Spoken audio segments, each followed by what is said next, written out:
تاکہ ہمیں اندازہ ہو جائے کہ ہمارے اسلاف یہ مہینہ کیسے گزارا کرتے تھے۔ امام ابو حنیفہ رحمۃ اللہ تعالی علیہ کا معمول کیا تھا؟ ان کے حالات زندگی میں لکھا ہے کہ آپ رمضان المبارک کے مہینے میں 63 قرآن کریم ختم فرمایا کرتے تھے۔ اللہ اکبر۔ ایک قرآن کریم دن میں پڑھتے تھے، ایک قرآن کریم رات میں پڑھتے تھے، اور 3 قرآن پاک تراویح میں سنا کرتے تھے۔ رمضان المبارک میں 63 قرآن، 60 قرآن پاک دن میں اور رات میں، اور 3 قرآن کریم جو ہے وہ تراویح کی نماز میں۔ اللہ اکبر۔ اللہ ہمیں بھی نصیب فرمائے قرآن کے ساتھ تعلق۔ یہ قرآن کا مہینہ ہے، یہ رمضان جو ہے قرآن کا اس کے ساتھ بہت ہی گہرا تعلق ہے۔ حضرت مجدد الفسانی رحمۃ اللہ تعالی علیہ اپنے مکتوبات میں رمضان المبارک کی بڑی فضیلت بیان فرماتے ہیں کہ رمضان المبارک کا مہینہ، اس میں اتنی برکات کا نزول ہوتا ہے کہ بقیہ پورے سال کی برکتوں کو رمضان المبارک کی برکتوں کے ساتھ وہ نسبت بھی نہیں جو قطرے کو سمندر کے ساتھ ہوتی ہے۔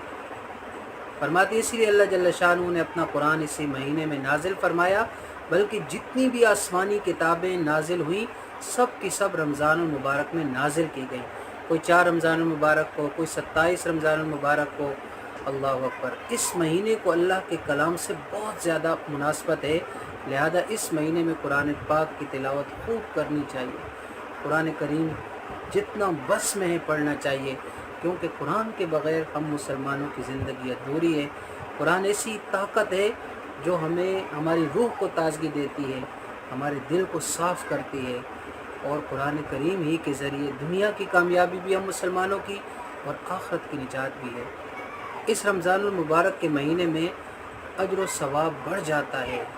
رمضان المبارک میں روزہ دار کی عبادت کا اجر بڑھا دیا جاتا ہے۔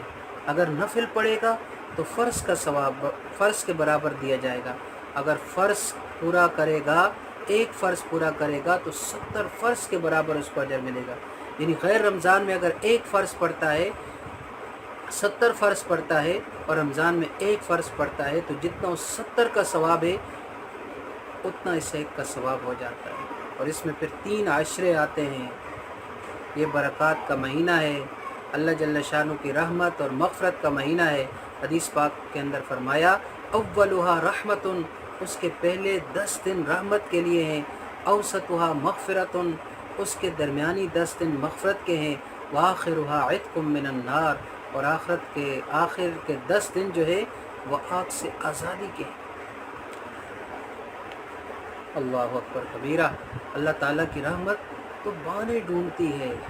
مدینہ طیبہ کے قریب ایک قبیلہ بنو کلب نامی رہتا تھا، جو بھیڑ بکریاں پالنے میں بہت مشہور تھا۔ اس قبیلے کے ایک گھر والوں کے پاس کئی 100,000 بھیڑیں بکریاں ہوا کرتی تھی۔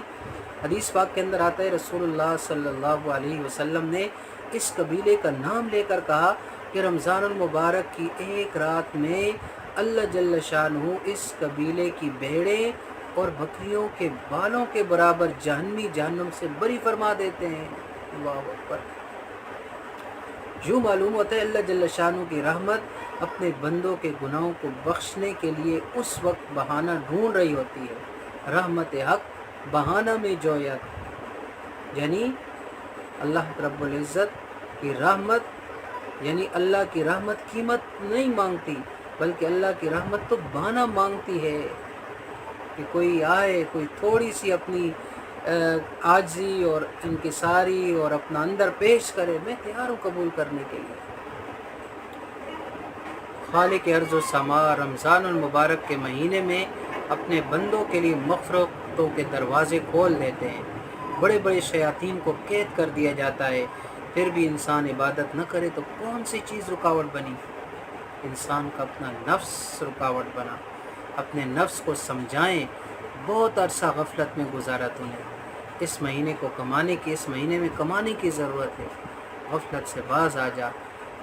نفس کی سستیاں، لاپرواہیاں، نفس کو سمجھاؤ مٹی بننے والا ہے، تو ختم ہونے والا ہے۔ سلف و صالحین کے حالات زندگی میں لکھا ہے کہ جب وہ کسی کی بزرگی کا تذکرہ کرتے تو یوں کہتے فلاں آدمی بہت بڑے بزرگ ہیں، اور دلیل یہ دیتے کہ اس نے تو اپنی زندگی کے اتنے رمضان گزارے ہیں، ان کے نزدیک بزرگی کا یہ پیمانہ تھا، بزرگی اور ترقی درجات کا اندازہ لگانے کا یہ معیار تھا کہ فلاں انسان زندگی کے اتنے رمضان المبارک گزار چکا ہے، اس کے درجے کو ہم نہیں پہنچ سکتے۔ یعنی بزرگی کا معیار جو ہے رمضان المبارک کا پانا ہے، اس کے اندر عبادت ہے۔ جنت کی سیل، بازاروں میں بعض دفعہ بہت چیزوں کی سیل لگتی ہے، پاکستان میں بھی سیل لگنے کا رواج بہت زیادہ ہے، فلاں جگہ جوتوں کی سیل ہے، جب سیل لگتی ہے تو بیش قیمت جوتے جو ہے وہ سستے داموں مل جاتے ہیں، کیوں جی سیل لگ گئی ہے۔ ایک عام دستور ہے کہ جب کسی چیز کی سیل لگ جائے تو قیمت والی چیز کم داموں میں مل جایا کرتی ہے۔ قرآن و حدیث کا مطالعہ کیا جائے تو یوں معلوم ہوتا ہے اللہ جل شانہ رمضان المبارک میں جنت کی سیل لگا دیتے ہیں، تو پھر انسان کیوں نہ حاصل کرے۔ حالانکہ اللہ رب العزت تو فرماتے ہیں واللہ یدعو الی دار السلام، اللہ تبارک و تعالیٰ تمہیں سلامتی والے گھر، امن والے گھر، جنت کی طرف بلاتا ہے، تو ہم کیوں نہ اس سے اس کی رحمتوں کو مانگے۔ اللہم انی نسألک الجنت ونعوذ بک من النار، اے اللہ ہم آپ سے جنت مانگتے ہیں اور دوزخ سے پناہ چاہتے ہیں۔ یہاں پر میں آپ کو ایک بڑا عجیب واقعہ سناتا ہوں۔ حضرت مولانا زکریا رحمۃ اللہ تعالیٰ علیہ کے رمضان المبارک کے بارے میں کیا معاملات ہیں۔ شیخ الحدیث مولانا زکریا رحمۃ اللہ تعالیٰ علیہ اپنے بارے میں فرماتے ہیں کہ میں اکابرین ہی کے نقش قدم پر رمضان المبارک یکسوئی کے ساتھ عبادت میں گزارا کرتا تھا۔ میرا معمول تھا کہ میں سارا دن قرآن کریم کی تلاوت میں لگا رہتا، کچھ وقت نوافل وغیرہ میں گزارتا۔ میرے ایک دوست جو کسی دوسرے محلے میں رہتا تھا، وہ رمضان المبارک میں مجھے ملنے کے لیے آیا، میرے ساتھ ملاقات کے لیے آیا۔ اسے میرے معمولات کا اندازہ نہیں تھا۔ اس نے سلام کیا، میں نے سلام کا جواب دیا، پھر اپنے کمرے میں آ کر تلاوت شروع کر دی۔ وہ بھی میرے پیچھے پیچھے کمرے میں آ گیا۔ وہ انتظار میں بیٹھا رہا، میں تلاوت کرتا رہا، حتیٰ کہ عصر کا وقت آ گیا۔ عصر کی اذان ہوئی تو میں پھر نماز کے لیے کھڑا ہوا۔ ہم دونوں نے آ کر نماز پڑھی۔ نماز کے بعد فارغ ہوتے ہی میں سیدھا اپنی جگہ پر آ کر بیٹھ گیا اور تلاوت شروع کر دی۔ وہ پھر کمرے میں آیا، وہ دوست تھا بچپن کا، بڑا بے تکلف دوست تھا۔ اس نے کمرے میں آ کر دیکھا تو میں نے تلاوت شروع کر دی۔ وہ تھوڑی دیر انتظار کرتا رہا، پھر کہنے لگا بھائی رمضان المبارک تو ہمارے پاس بھی آتا ہے مگر یوں بخار کی طرح نہیں آتا۔ یعنی اس کا اندازہ تھا کہ ان پر تو رمضان یوں آتا ہے جیسے کسی کو بخار چڑھ جاتا ہے۔ حضرت زکریا رحمۃ اللہ تعالی علیہ فرماتے واقعی مجھے پورا مہینہ ایسے ہی جذبہ رہتا تھا، اللہ اکبر کبیرہ، یا اللہ ہمیں اس کا ذرہ نصیب فرما کہ ہم پورا مہینہ جو ہے تلاوت کے عاشق بن جائیں اور پورا مہینہ ہم ایک لمحہ بھی ضائع نہ کریں، ہم قرآن کے ساتھ پورا مہینہ گزار دیں، اس سے بڑی کوئی سعادت نہیں ہے۔ اللہ تبارک و تعالیٰ کو راضی کرنے کا طریقہ کیا ہے؟ سلف و صالحین اللہ جل شانہ کو راضی کرنے کے لیے یوں عبادت کیا کرتے تھے جیسے کوئی کسی روٹھے ہوئے کو مناتا ہے۔ سبحان اللہ، روٹھے ہوئے رب کو مناتے تھے۔ اگر کوئی غلام بھاگ جائے اور پھر پکڑا جائے تو اپنے مالک کے سامنے آتا ہے تو کیا کرتا ہے؟ وہ اپنے مالک کے سامنے آ کے ہاتھ جوڑتا ہے، اپنے مالک کے پاؤں پکڑ لیتا ہے اور کہتا ہے میرے مالک آپ درگزر کر دیں، آئندہ میں احتیاط کروں گا۔ میرے دوستو، میرے بھائیو، رمضان المبارک میں ہم اللہ رب العزت کے سامنے اسی طرح اپنے ہاتھ جوڑ دیں، سر بسجود ہو جائیں اور عرض کریں کہ اے اللہ ہم نادم ہیں، ہم شرمندہ ہیں، جو کوتاہیاں اب تک ہم ان کو تو معاف کر دے، آئندہ زندگی ہم تقویٰ اور پرہیزگاری کے ساتھ گزارنے کی کوشش کریں۔ آرام اور سکون اس مہینے میں جو اہل دل ہیں وہ خیر بات کہہ دیتے ہیں۔ ہم بھی رمضان المبارک میں اپنے آرام کو خیر بات کہتے ہیں کہ بھائی آرام اب سائڈ پہ ہو جا، اب یہ منانے کا مہینہ ہے اپنے رب۔ ہم سوچیں سال کے 11 مہینے اگر ہم اپنی مرضی سے سوتے جاگتے ہیں تو ایک مہینہ ایسا بھی ہو جس میں ہم بہت کم سوئیں۔